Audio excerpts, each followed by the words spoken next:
இப்படி ஒரு எமோஷன் வரலாற்றிலேயே முதல் முறை. தளபதியை தவிர வேறு எந்த ஒரு நடிகருக்கும் இது சாத்தியமில்லை. அவரு நடிகர் அல்ல, எங்க எல்லோருக்குமே அண்ணன். தியேட்டரில் நிகழ்ச்சி. தலைவர் விஜயின் கடைசி திரைப்படமான ஜனநாயகன் திரைப்படம் நேற்றைய தினம் உலகம் முழுவதுமே வெளியாகி அனைத்து இடங்களிலுமே பட்டையை கிளப்பி ஓடிக்கொண்டிருக்கிறது. அதிலும் மாண்புமிகு தமிழக முதல்வர் தளபதி விஜய் என டைட்டில் வந்ததும் அரங்கமே அதிர்ந்தது. படம் தொடங்கி முடியும் வரை அதிரடி காட்சிகள் எமோஷனல் கலந்து கடைசி வரை அனைவருமே ரசிக்கும்படி அமைந்திருந்தது.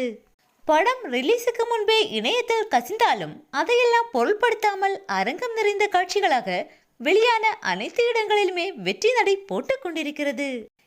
இந்த திரைப்படம் முடிந்ததுமே ரசிகர்களின் கண்களில் கண்ணீரை தான் வரவழைக்கிறது. ஒரு அண்ணனை திரையில் இனி பார்க்க முடியாது என்கிற ஏக்கம் அனைத்து ரசிகர்களின் மனதிலும் ஏற்பட்டுள்ளது. திரையில் அனைவரையும் சந்தோஷப்படுத்திய தளபதி விஜய் அவர்கள் இனி முதல்வர் விஜயாக அனைத்து தமிழக மக்களையும் சந்தோஷப்படுத்துவார் என்பதில் எந்த சந்தேகமும் இல்லை.